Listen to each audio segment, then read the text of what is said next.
de Haití, del Gobierno de México, de la Federación Internacional de la Cruz Roja y Media Luna Cruz Roja y de la Asociación de Estados del Caribe, les damos la más cordial bienvenida.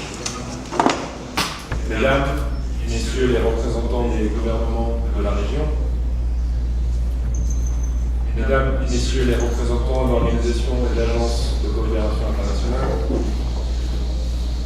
autorités et représentants du mouvement international de la Croix-Rouge, chers amis de la Croix-Rouge. Cette année, notre mouvement fête 150 ans d'existence. L'action d'Henri Dunant, il y a un siècle et demi, est à l'origine de l'action humanitaire internationale moderne, mais surtout est à l'origine du droit international humanitaire actuel.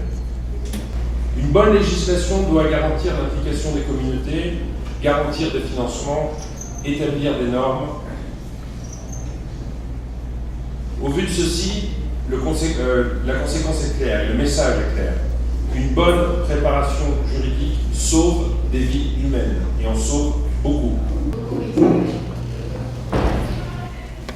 Mesdames, Messieurs, les ambassadeurs, distingués invités, membres de l'Association des États de la Caraïbe, chers partenaires, chers collaborateurs, Mesdames, Messieurs, il m'est joint ce matin l'honneur et le privilège de vous entretenir au sujet d'une thématique à la fois importante et intéressante. Il s'agit du droit relatif à la réponse internationale en cas de catastrophe, une loi ou un ensemble de lois qui vient s'ajouter à la vaste panoplie du temple de Thémis.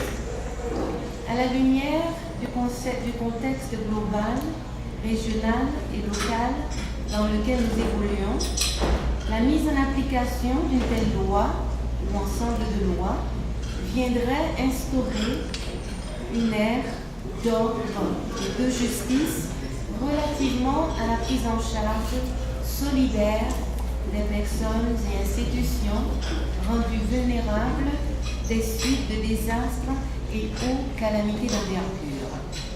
El derecho relativo a los desastres es importante a nivel mundial y a nivel regional diría que es todavía más importante en lo que respecta a la zona del Caribe. Vivimos en una zona vulnerable, una zona donde vemos frecuentemente grandes eventos naturales, terremotos, huracanes, inundaciones, fuertes riadas, y todo eso produce grandes daños humanos y económicos.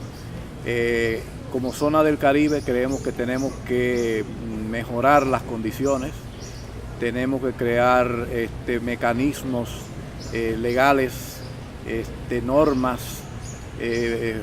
protocolos, etcétera, que nos permitan paliar esa situación.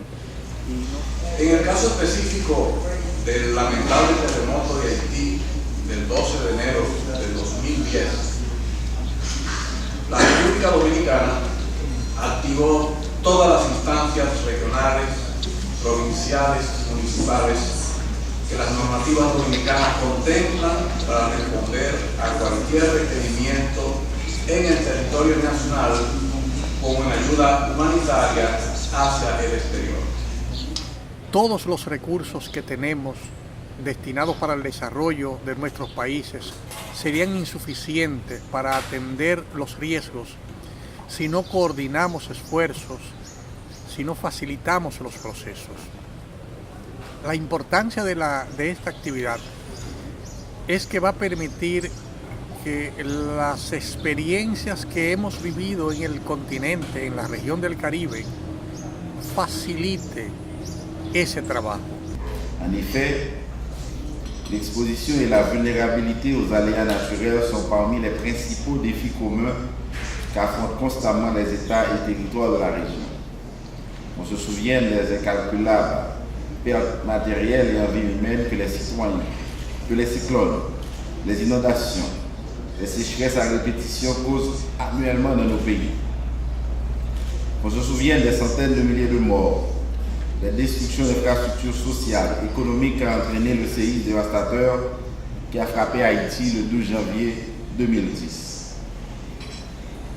Qu'on réfléchisse un moment aux menaces que font peser sur nos maigres ressources et nos faibles structures les incertitudes concernant les caprices de la nature, les effets de certains phénomènes incontrôlables ou difficilement contrôlables comme les changements climatiques et l'érosion de la couche d'ozone.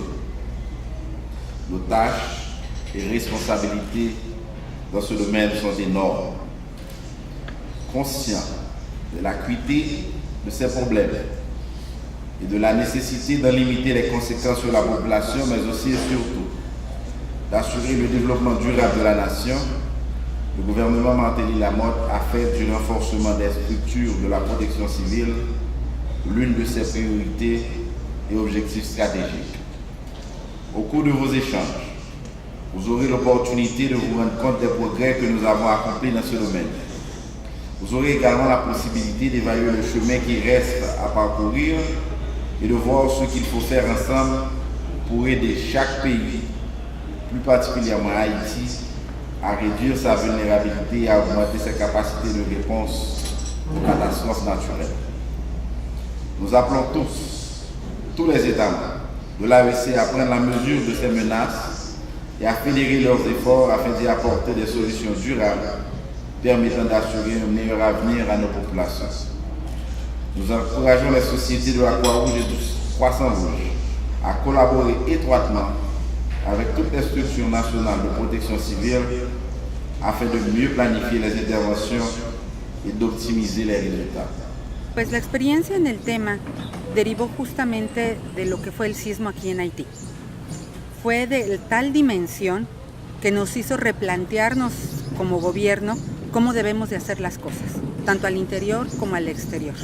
Y de ahí he venido trabajando justamente con la Federación Internacional en estos temas y consolidando los instrumentos legales que tenemos en nuestro país para poder eficientarla, tanto para enviarla como para recibirla. De garantizar a cada ciudadano la asistencia.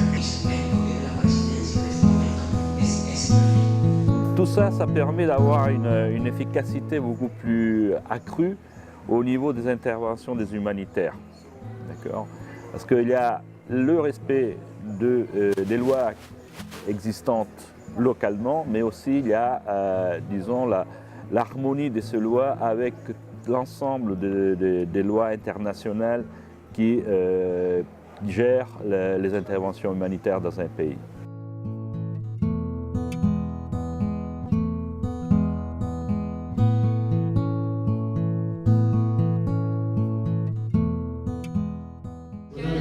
Internationale soit de qualité et qu'il y ait qu'elle suive aussi les mécanismes de coordination établis au niveau global et au niveau national. Il y a plusieurs pays de la région des Caraïbes, de la Grande Caraïbe, qui ont déjà entamé des démarches au niveau de la révision de leur cadre juridique pour, en utilisant ces lignes directrices pour se préparer à l'assistance internationale en cas de catastrophe. La législation du pays doit préciser les conditions et les modalités de l'aide, doit préciser le mode de coordination de l'aide qui nous arrive. Tout ça au bénéfice justement des personnes les plus vulnérables, ça veut dire des victimes de ces grandes catastrophes.